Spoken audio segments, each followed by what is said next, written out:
everybody else were participating as neurons in a brain, we could not even comprehend the thought that the brain is having, because that thought is one level up.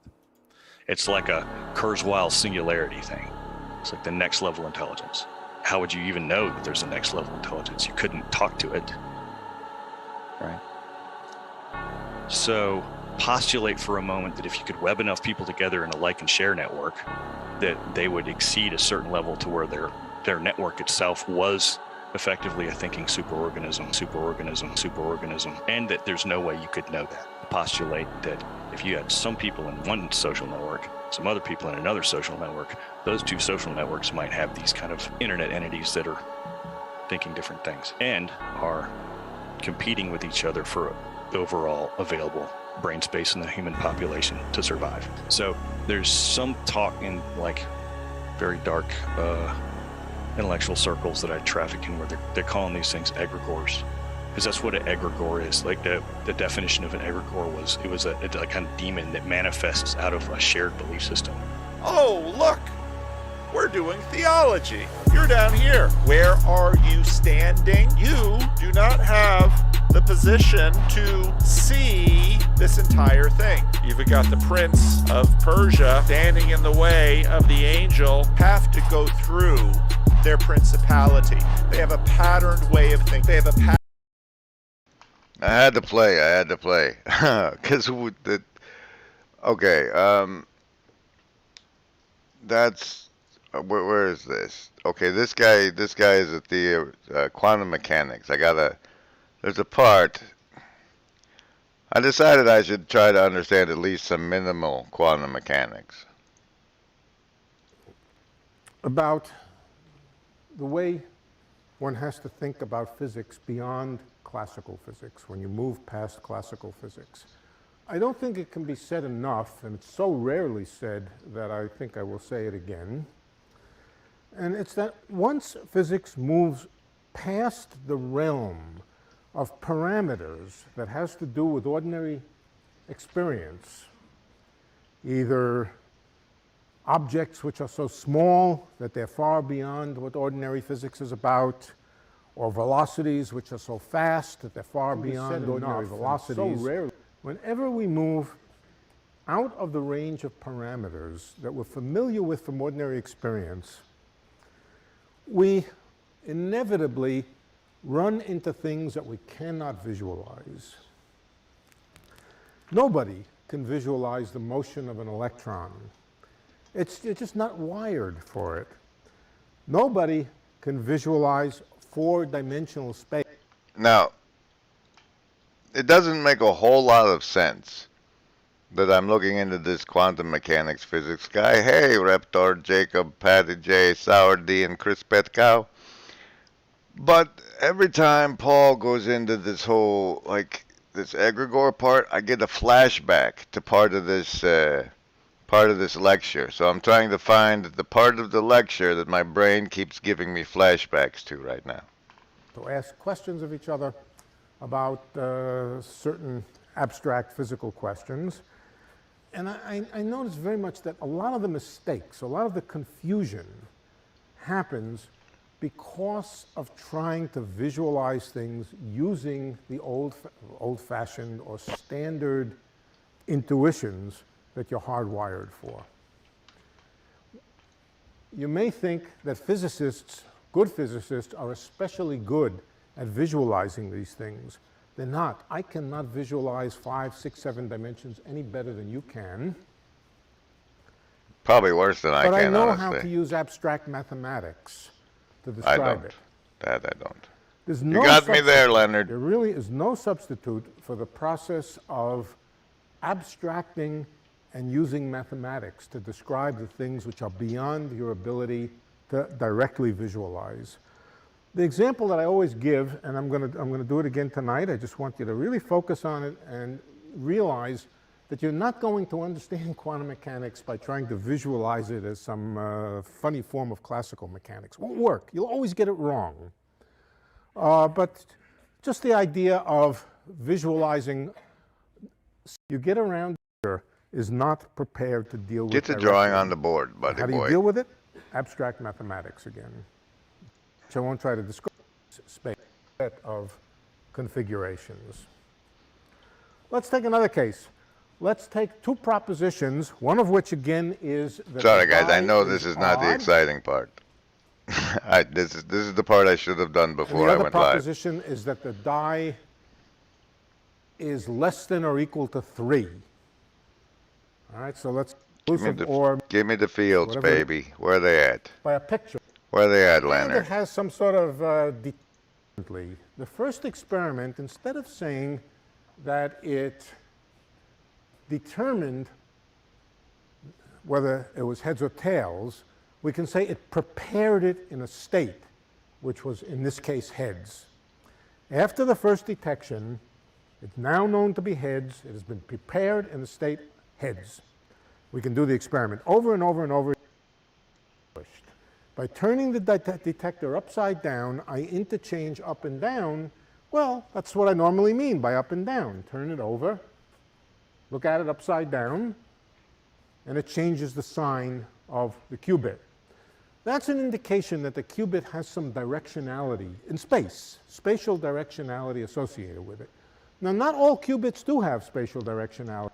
All right. So it goes like this. There's this part in here somewhere where this guy talks about quantum fields and how the thing about the quantum field is we know we can add energy to it and take away energy from it, but we don't know how much is in there. Let's see if I can find that one more time. I think they were round. Is this even the right lecture, Leonard? I'm probably in the wrong lecture, huh? Son of a bitch. Oh well. That never happened. Hi, this is Paul. I've probably had more frustration with this video than any video I've ever been trying to make. I'm trying to work the crossover between Jordan Peterson and the Critical Drinker and Jonathan Peugeot. And it is there. For Peterson, meaning is the gyroscope within the secular frame whose clouds cover the stars. And so if you follow meaning, you have a better than average chance of bumping into truth, beauty, and goodness. For the critical position,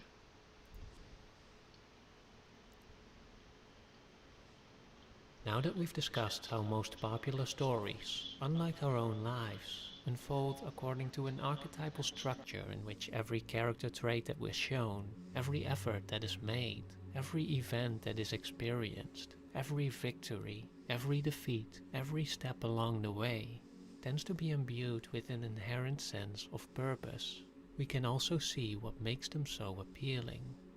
It's obviously comforting to believe that our lives too are ordered according to meaningful principles, that everything we do is significant to a greater purpose, and that it will all work out in the end.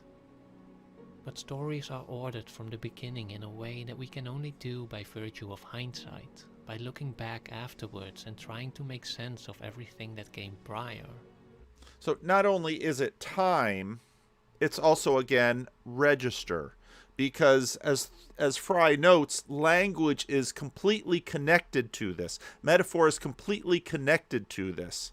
And I would assert that, in a sense, if you want to give up story, you're probably going to be giving up language. Vervaeke continually remarks about the difficulty that we have with grammar because in some ways language locks us into these things. Now back to Fry. I got to make sure I have the correct lecture. And they're continually shaping reality into what are essentially grammatical fictions. And Essentially shaping reality into grammatical fictions. Patterned way of life, they have a patterned way of behavior that is dominated by their principality. And the only way that that is going to change is if a stronger principality comes and unseats it. Red pill, bread pill, conversion, transformation. A stronger power has to take hold of it and exercise it. Now, in a materialist framework, we imagine that this is emergence from below, because matter is foundational and spirit is imagined to be derivative. Here, this egregore is what these people are creating. Now, the reason that he's saying it this way is because he is deep, again, within a modernist culture. When we read history, don't we recognize things? Some spirits come around again. And Jordan Peterson, they are worried that the spirit, let's say the spirit of communism, is going to once again descend and occupy the people. What if the spirits are vying for us? Yeah, the spirits are vying for us. They want us for food.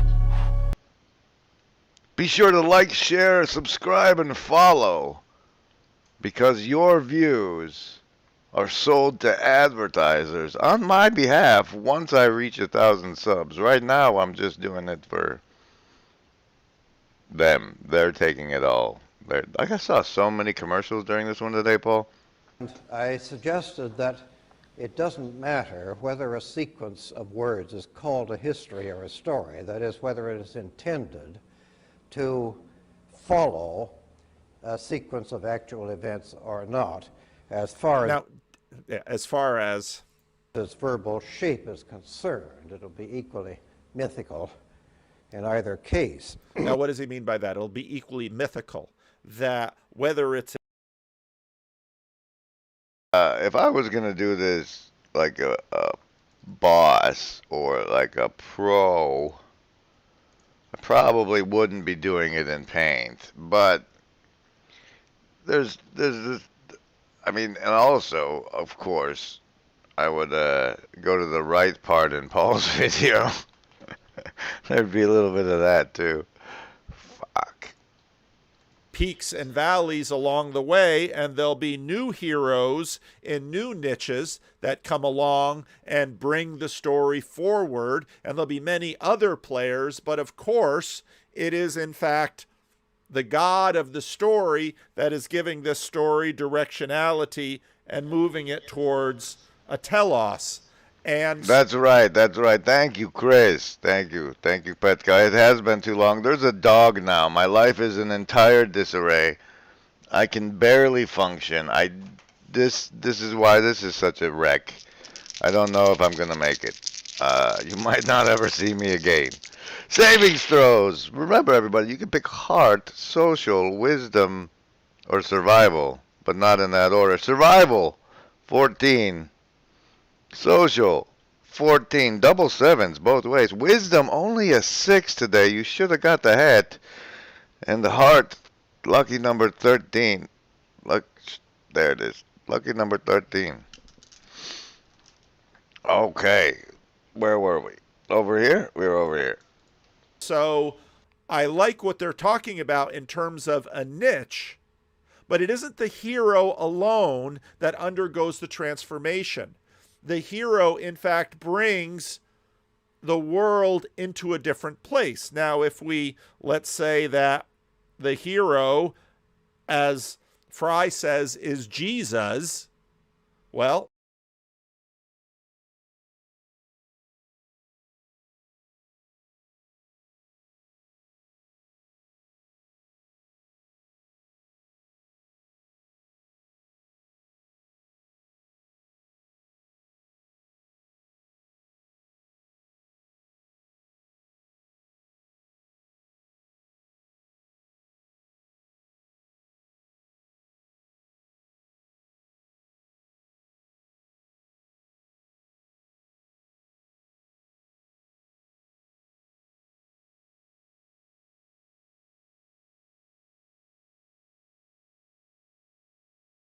Wow, wow, wow. Typical muting. Okay, so now, do Christians have a cosmology, Paul?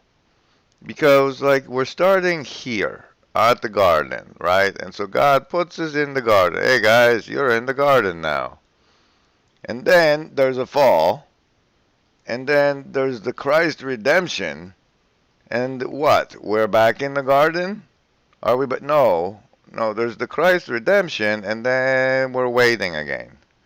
We're what? Waiting for to come from heaven and judgment. I don't understand the Christian telos. I don't. I just don't get it. Wait and see.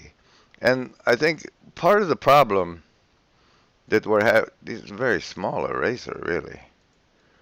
Very, it's part of the problem.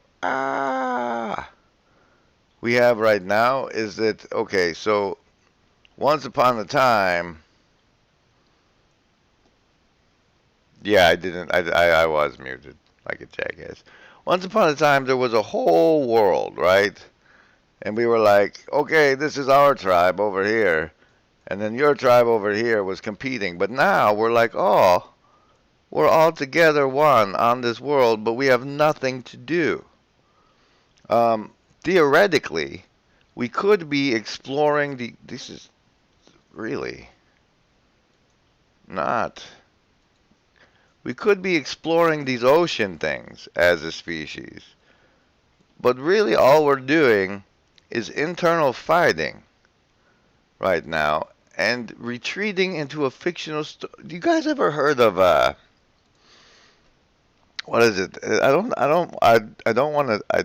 think it's not Fermi's paradox, but there's just like, how come we don't ever see alien species? And like one of the postulates for why we never see alien species is because they do what humanity appears to be trying to do now and entertaining themselves to death, like going inward rather than expanding out into the universe where we would see them. They seem to be climbing into their devices. And this whole, okay, so I'll just try and talk because I obviously can't do it with paint. But like, if you take the Bible up until Christ, you have the story of Israel. And what is Israel but like the people of the chosen people, which, you know, screw all of us, and so it's like the story of whether or not they get a country up until Christ. And then once Christ gets here, it's sit around and wait for, we're picking up where they left off at the waiting for the Messiah part. I don't,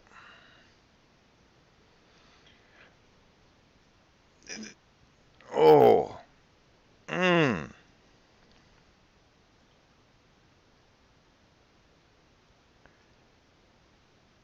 Okay, so let's jump to complaining about Brett. I can do that part at least, I'm sure. Realm that isn't physical. Yeah, And well, one question we're wrestling with is, well, are women just men then? they are not. Right, since the birth control pill. Well, but they are in some way, which is just what you said. They're way more like men than they were before 1950. We are freed from because some they of have the control. constraints. Yes, exactly. And so part of what we are trying to sort out in our culture is, well, you know, Grim Grizz is going to jump all over this point. I am. to what I degree am. are You they are just correct, men sir. or better men even?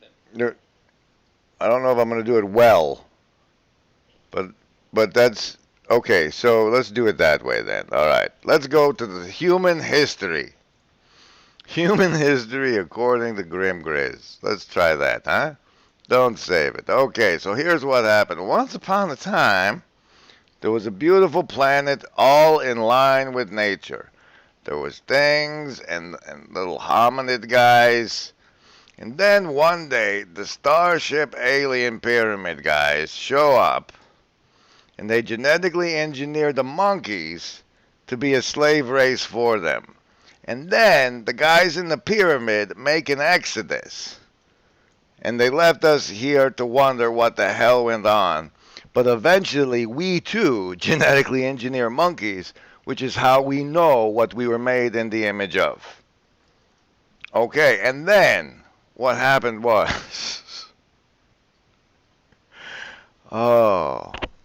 let's just go back to this a moment. And I mean, look what's happening to No, we're not university there. enroll- We're not. Okay. Let's get back. And then, okay, start over. Clear it off. Start again. don't save.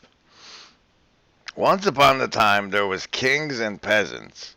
And the kings would be like, hey, guys, do the crops. And they're like, hey, guys, we'll do the crops. But eventually, technology advanced to the point where we said, hey, we don't want to just do the crops anymore. And the king guy was like, okay, well then, if that's how you guys want to be, you don't have to be my slaves anymore. Now, you can go work for Walmart, or you can go be a slave for McDonald's. You can be whatever you want. Okay, no, that's not. I'm missing the point. Missing the point. Start over. Missing the point. Start over. Okay. So what happened was radio. Radio happened. And it started programming the people to be this normative thing. Like, this is you. This is what life is like. This is what we maintain. This normative wave. And eventually, why did we need people? To build shit. So we needed a labor force that used to do crops and that was now getting to choose their own employer as long as they maintained the normative wave according to what was broadcast on the radio and the television. Oh, the television came, yes, and then there was 3 normative waves. There was normative wave 1 and normative wave 2. These should be thicker.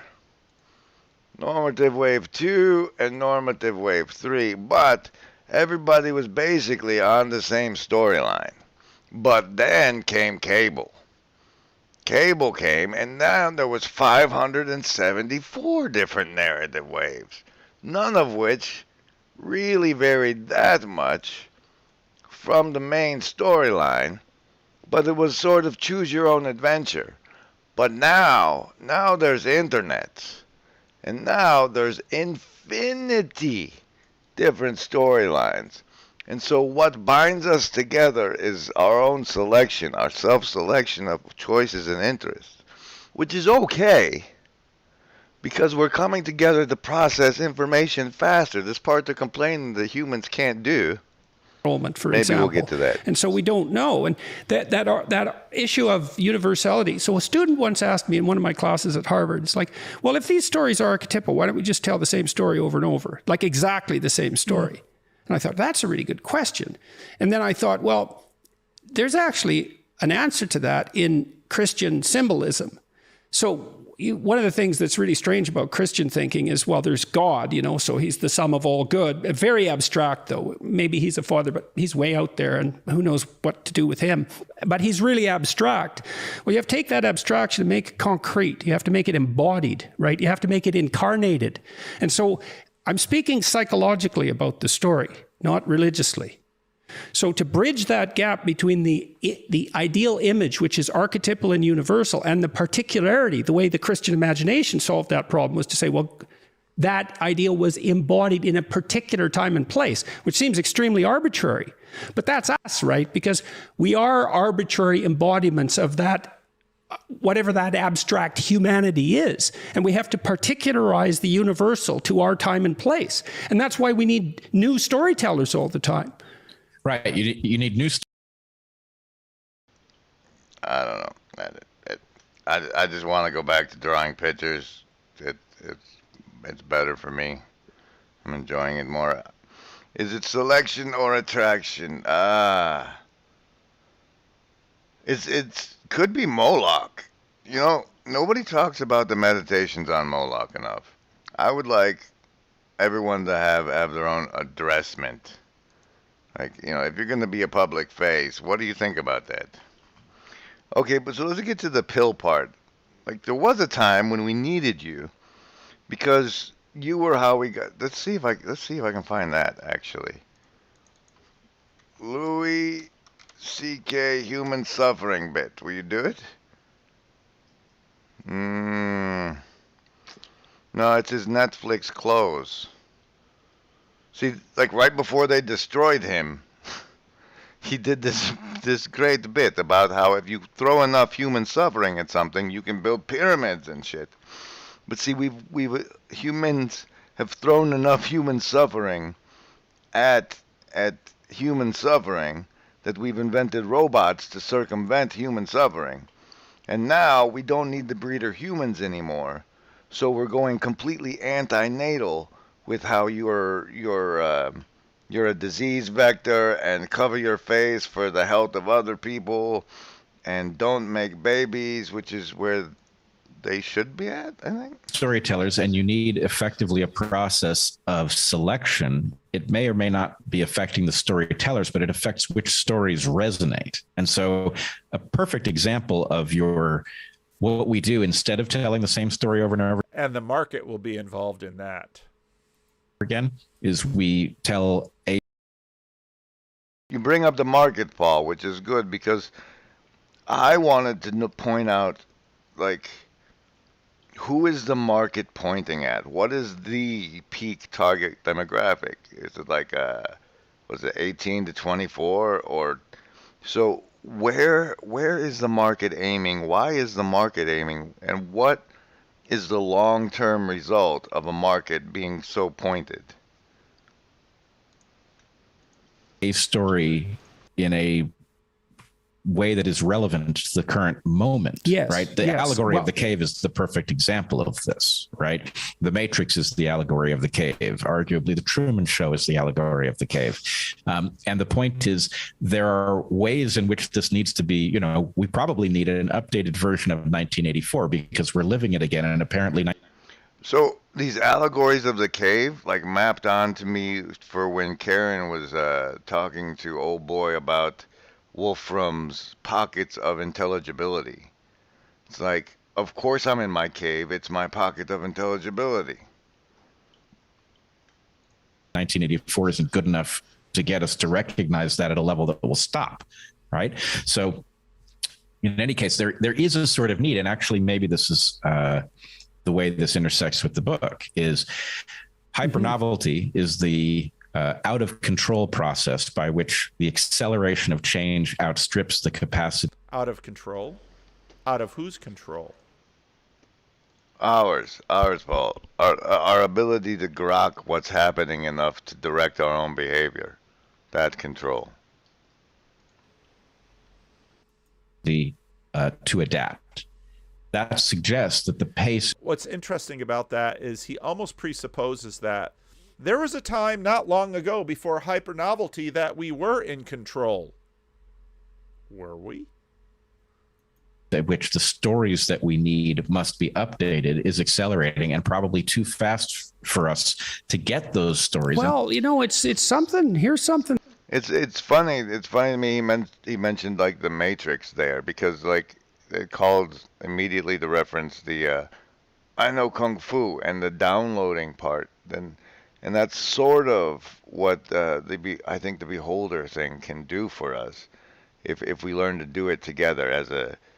Like if we learn, like Paul's sort of like whoever pointed out that one video, they said you need to watch this, Paul. I said you were right. That sort of reinforcement. That's the nature of our egregore. Is like there's the big eyeball that sees and shows us all, and then the little eye stalks that feed it with things that are relevant to that aim. Is how we make this second layer that he frets about as Toots caught on right here. Postulate for a moment that if you could web enough people together in a like and share network, that they would exceed a certain level to where their network itself was effectively a thinking superorganism, and that there's no way you could know that. Postulate that if you had some people in one social network, some other people in another social network. See, but it's not just like and share. It's an eyeball situation. It's the showing and telling, the communal relevance realization. There's the let's see, I called it finding why. No, wow, that wasn't supposed to be it at all. Why? Yes, find. Okay. This guy. At the same time. Not that guy. Where's this guy? He was at this bit here.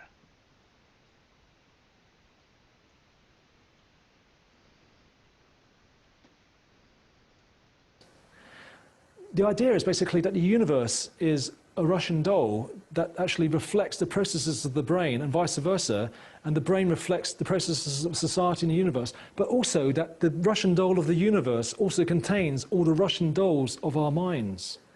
So there's one all-encompassing cosmic Russian doll of all life and all consciousness. And this is a very ancient idea of the cosmic tree, this all-encompassing kind of unified structure of all existence.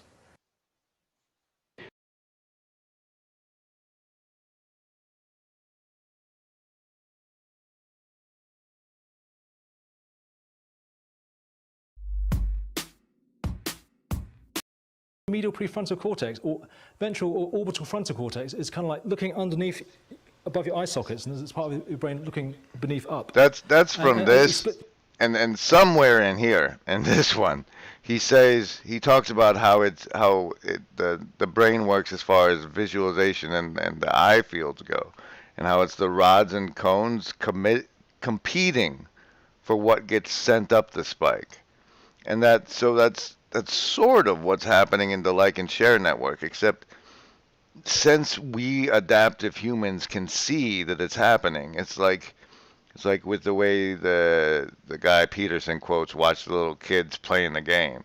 They can play the game before they know the game they're playing. And the game that we're learning to play now is like cross-personal information processing. This upscale thing, like you can get stuck on an argument and I'll have seen the piece that gets you unstuck, and when we bump into each other, that information can be transferred, especially if we're intentionally doing it with these like clip weavings and story. If you can show the whole arc in a collage of clips, then it's like Neo sitting in the chair getting the upgrade. He gets the whole story without having to watch. I don't know. So blame that. And that's worth thinking about too in that yes, regard. A relevant hierarchy. What drives innovation in computer hardware? It's the attempt to tell stories to portray stories realistically. Oh, this part was good because the story of Bitcoin is it's fascinating the way that they talk about the character. It's like the guy who invented Bitcoin is going to be the next Jesus. Because that's the most technically demanding. And I mean this economically. I've talked to people who've designed these chips. Why do we need more and more powerful chips given that our computers are already too fast for us? It's like, well, we keep building these virtual worlds, and we build them because narratives, think about the game market, are so unbelievably compelling, and that provides the economic rationale for making our machines more and more intelligent. And so and the quality that we judge of these stories, again, is not so much whether they're valued on novelty, but whether they're valued in how they connect up with, well, what we had before, right here. That's how we judge their value. We are hyper motivated to solve that problem in some real sense. Now, how successful that is, that's a whole different issue. But, you know, it's worth taking seriously. After all, we've all been told that politics is downstream from culture. So, I certainly. I love how the camera just cut to them nodding right there. Yes, we're to the extent that we can, we have to, because of this failure of adaptation rate they're talking about. We're going to have to jury rig ourselves into networked information processing clusters, social memory complexes. And I think that's sort of what we're doing at. We're just not. We're getting there. It's just the skill sets. For example, like on this video of Paul's or mine, after it's made, people can go in and edit in the relevant link cards that make it terribly convenient for everybody else. And these sorts of that sort of the extra layer of polish or the technical things where it would be like it's a skill I would have to learn how to do it. Those are the opportunities for like otherwise underemployed monkey skills. You could be the person that learns how to, like, who can slap a clip together, throw the bumper on for Karen, or you could be like a person finding things to show these people that when they think about it and it expands it out to the network, everybody goes up. This whole all these ants in the flood of information thing, you know. I really like your point about it's the desire for the realism of the narratives that's actually driving technological process. Although if you complete that story at the moment, it may be alchemy, right? It's the mining of digital gold that is actually driving the hardware. It's in fact, yeah. Well, that's a very strange thing too. Yes, it's a very in all odd sorts change. Of ways. Yeah, it certainly is, and God only knows how revolutionary that is. Yeah. So I talk to a lot of the Bitcoin thinkers now, and I have a better sense of what it is. And I can't believe how smart the person was that made it. It's really, and the story is just beyond belief. This guy pops up, he makes this thing, he disappears, no one even knows who he is for sure. It's like, who could make that up? Right, if he's even a person. Well, and I'm. The Satoshi Sakamori fiction angle. Was Jesus even real? Was Satoshi real? Is it to build a Dyson sphere around the sun, suck all our energy, like pour your just burn coal and all your hydroelectric power to process a computer problem, to get a pretend coin, the part Jacob is saying in the chat, now we have tech to make machines do the work. We're training ourselves to be the brain. There's a level of training ourselves to be the brain, but there's a cognitive capacity to where we have a lot of humans who are just, the most they can do is purchase. They could be good consumers. There's people that aren't susceptible to training that are still people. And if we're going to continue to value them, we have to find a place for everything. I'm trying to do, if he's even. And again, as my conversation with Yosef, we're going to have to talk a lot more about persons, because clearly what's coming up on the frontier is the definition of persons. And as we're talking about these spiritual agents, that some of which arise from us, some of which we reinstantiate because they have been with us before, some of which we legally incorporate into our reality with a fiduciary responsibility that doesn't include any concern for the environment or the people, and that we've created these fictionalized beasts we participate in, and that they don't have the cognitive capacity of anything but consumption and destruction, is leading us down that road, the growth like a cancer. If the fictional entities, incorporations, cooperations, maybe, that we chose to do business with, that we starved or fed based on whether or not they behaved in alignment with our own goals and not whether or not it cost 5 cents more, but we have to create a population that's willing to make that decision, that I won't do business with that person because the way they do business is evil. And this trustless network that Bitcoin is building, we can do business with anybody. It doesn't matter what that person does. We can still take his money. That's a dangerous road as far as I can tell.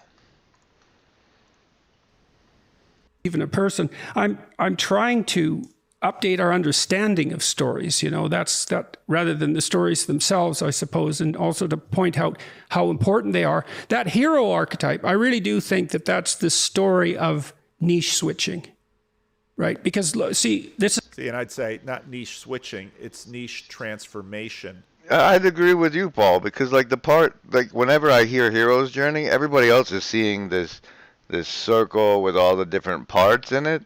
But for me, the hero's journey is the Knights of Camelot part, where you go out to the darkest forest, you bring back the treasure, and that's the niche updating Paul's talking about. You not only bring your community to a new niche, but you transform the new niche or the old niche into the new niche. This is why I want to do a series on Exodus. And I really like Exodus. And you think about it in terms of a story about... All right, here's the Exodus spoiler, okay? There was these humans that were ruling over everything, and they'd ruled over several hundreds of years, and they started to see the pattern that, like, the ruling gets tight, the people revolt, they refresh and renew the rulership, and since they were the current rulers, they didn't want to be refreshed and renewed. So they invented what we call middle management, so that, like, when people get upset and overthrow the oppressors, the ones directing the oppressors don't get overthrown. And so they took this group of people out into the desert. They killed off all the old ones by marching them, like, it takes 3 weeks to cross this desert, but they walked them out there for like 40 years. So all the old ones died. Well, they trained them how to charge other people interest. And that is why we have interest and middle management and oh wait. adaptations to niches. Okay, so an old adaptation gets tyrannical. It gets cast in stone. That's Egypt. It's all stone symbolism. It worked once, but now it doesn't. Well, that's an adaptation because the niche keeps changing underneath it. Okay, so then you have to switch the adaptation.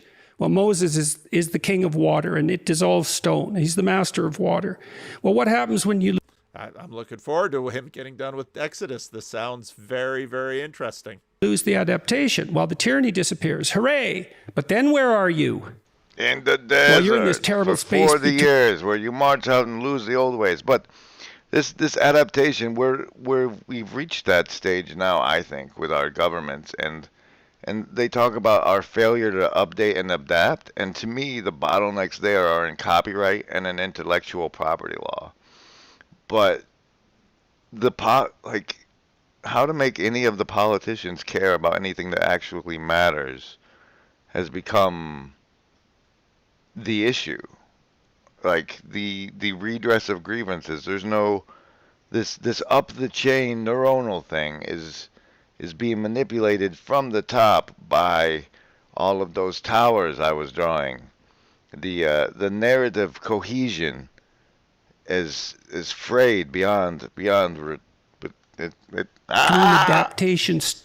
You're in a space between adaptations. That's the desert. The space between adaptations. Yes, we in evolution. And again, now there's something about that moment. I don't know, the camera choices.